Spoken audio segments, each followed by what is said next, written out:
In the latest twist in South Africa's political saga, former President Jacob Zuma finds himself under renewed scrutiny.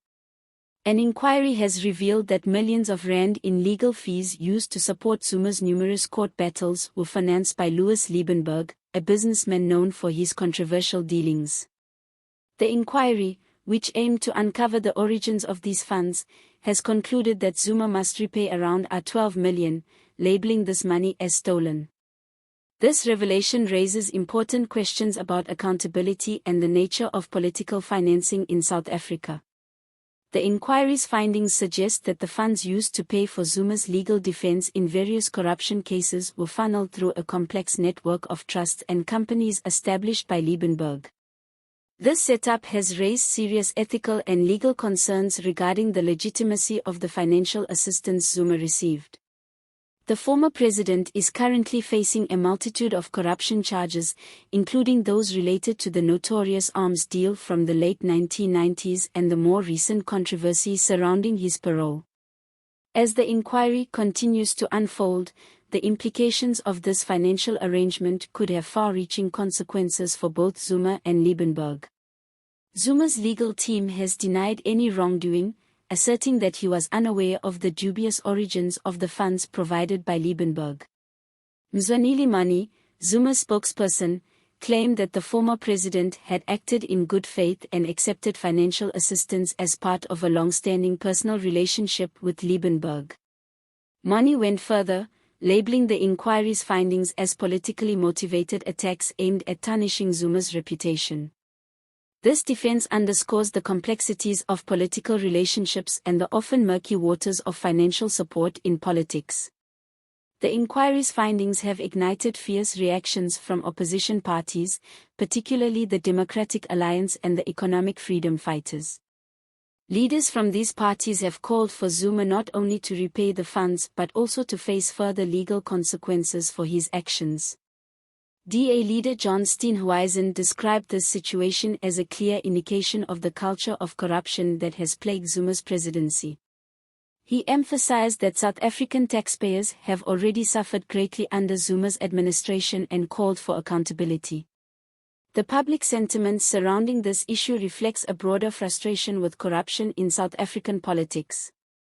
As the inquiry report has been forwarded to the National Prosecuting Authority, the potential for further legal action against both Zuma and Liebenberg looms large. Legal experts warn that this could complicate Zuma's already intricate legal battles. If the NPA chooses to pursue this matter, it could lead to additional charges being filed against the former president, exacerbating his current legal woes and making it increasingly difficult for him to navigate the court system. The inquiry also sheds light on Liebenberg's own legal troubles, including allegations of tax evasion and questionable business practices. His close association with Zuma may prove problematic as investigators delve deeper into their financial ties. The inquiry has raised crucial questions about the ethics of business dealings within the political sphere, highlighting the risks involved when political figures accept financial support from controversial sources. The implications of these findings extend beyond Zuma and Liebenberg, potentially affecting public trust in the political system as a whole. Public reaction to the inquiry's findings has been swift and varied. Many South Africans are questioning whether Zuma will comply with the order to repay the funds. Concerns linger about whether he will resist this order in court, prolonging an already complex legal saga. As this situation develops, it serves as a reminder of the challenges facing South African politics today. The inquiry underscores the ongoing struggle for accountability and transparency within the political landscape, as calls for reform continue to grow. As the inquiry continues, it sets the stage for yet another chapter in Zuma's tumultuous political career. For many, this situation is emblematic of the broader issues of corruption and governance in South Africa. The complexity of the case and its implications for the future of South African politics cannot be overstated. It highlights the need for greater scrutiny of political financing and the ethical standards expected from public figures. In conclusion, The revelations surrounding Jacob Zuma and Louis Liebenberg raise critical questions about the intersection of business and politics in South Africa.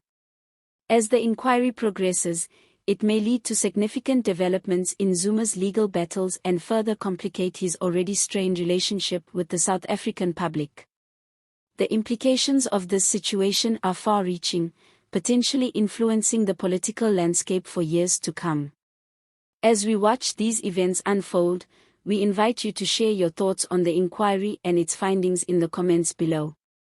Don't forget to subscribe to our channel for more updates on this developing story and other important political news from South Africa. Your voice matters in this conversation, and we want to hear from you. Thank you for watching and engaging with us as we delve into these significant issues impacting our country.